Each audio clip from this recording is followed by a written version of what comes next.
नमस्कार। बिहार के तमाम हड़ताली शिक्षकों का मैं क्रांतिकारी अभिनंदन अभिवादन करता हूं। साथियों, हड़ताल का 69वां दिन है और बिहार के शिक्षक 17 फरवरी 2020 से अनिश्चितकालीन हड़ताल पर डटे हुए हैं और बिहार के शिक्षक अपने मांगों के समर्थन में जिस प्रकार एकजुटता दिखाई है वह काबिले तारीफ है। सर्वप्रथम मैं पुनः उस तमाम क्रांतिकारी शिक्षकों को जो सरकार के विभिन्न तरह के षड्यंत्रों का शिकार बनते हुए भी अपने हड़ताल में अपनी एकजुटता का प्रदर्शन किया है, वो धन्यवाद के पात्र हैं। साथ ही वैसे साथी को भी हम धन्यवाद देना चाहते हैं जो हड़ताल से भटके थे और पुनः हड़ताल में आ गया। लेकिन साथियों, मैं आपको स्पष्ट तौर पर कहना चाहता हूं कि बिहार सरकार की जो षड्यंत्र चल रही है वह कहीं ना कहीं शिक्षक आंदोलन को कमजोर करने की है। इसलिए हम तमाम लोगों को सजग रहने की आवश्यकता है। सरकार के ऐसे किसी भी भ्रमित कार्यों एवं उनके भ्रामिक कार्रवाई का शिकार मुझे नहीं होना है जिससे बिहार के शिक्षकों की इस आंदोलन की गाढ़ी कमाई जो है वो बर्बाद हो जाए। और मैं इस बात से भी अवगत हूं और जानता भी हूं और बताना भी चाहता हूं कि जो अभी परिस्थिति है यह परिस्थिति शिक्षक आंदोलन के इतिहास में स्वर्ण अक्षरों में लिखी जाएगी कि अभी की हालात और परिस्थिति अब शिक्षक आंदोलन के अंतिम चरण पर पहुंच चुकी है।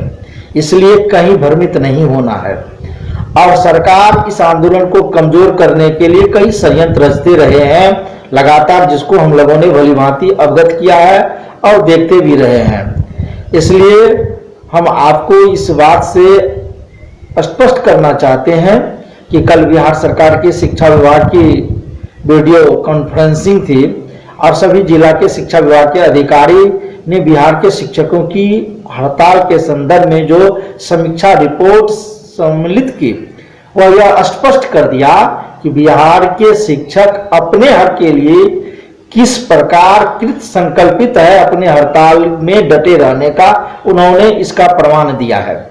और सरकार की बेचैनी बढ़ी हुई है, वो चाहती है कि किसी न किसी तरह हड़ताल कमजोर हो और जब हड़ताल कमजोर होगा तब हड़ताली शिक्षक प्रतिनिधियों से सरकार को बातचीत करने में सहूलियत होगा। इसलिए साथियों, हम आपको स्पष्ट तौर पर कहना चाहते हैं, आपकी ही हिम्मत और आपकी ही लड़ाई बिहार सरकार को झुकाएगी और बिहार सरकार को हड़ताली शिक्षकों के प्रतिनिधि से बातचीत करने के लिए बाध्य करेगी। इसलिए मैं साफ तौर पर कहना चाहता हूं और बिहार सरकार को बताना चाहता हूं कि आपके शिक्षा विभाग के जो आलाधिकारी कल जो विभिन्न जिलाओं में पत्र निकली है और अपर मुख्य सचिव शिक्षा विभाग का जो पत्र निकला है वो दोनों पत्र आपस में अलग अलग तरीकाओं से व्याख्यान किया है।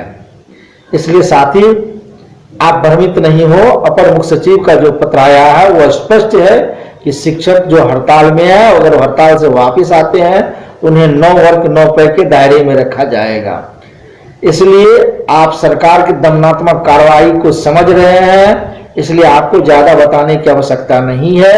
मुझे सिर्फ यही कहनी है कि आप हिम्मत के साथ रहिए और सरकार से भी हम यह कहना चाहते हैं कि आप भी किसी भ्रम में नहीं रहे कि हम तरह तरह के प्रलोभन देंगे और शिक्षकों को भ्रामित कार्रवाई और भ्रामित पत्र निकालकर अपने भ्रम में फंसाएंगे। यह बिहार के शिक्षक फंसने वाले नहीं है, वह आर पार की लड़ाई करने के मूड बना चुके हैं, इसलिए कहीं भी भटकने वाले नहीं है।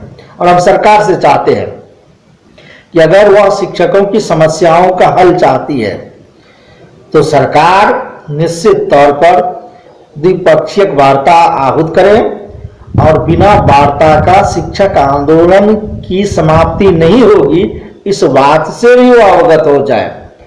चाहे वह जितनी चालाकी करे, कोई चालाकी उनकी नहीं चलेगी। शिक्षक एकजुट होकर अपने मांगों के लिए जो लड़ाई छेड़ी है उस मांगों को लेकर लड़ेगी और वह मांग पूरा करवाएगी। इसके लिए वह कृत संकल्पित है, दृढ़ संकल्पित है और आंदोलन में डटे हुए हैं। साथियों, हम आप तमाम लोगों से कहना चाहते हैं कि आप हिम्मत के साथ रहिए, किसी भी लोगों की नौकरी नहीं जाएगी।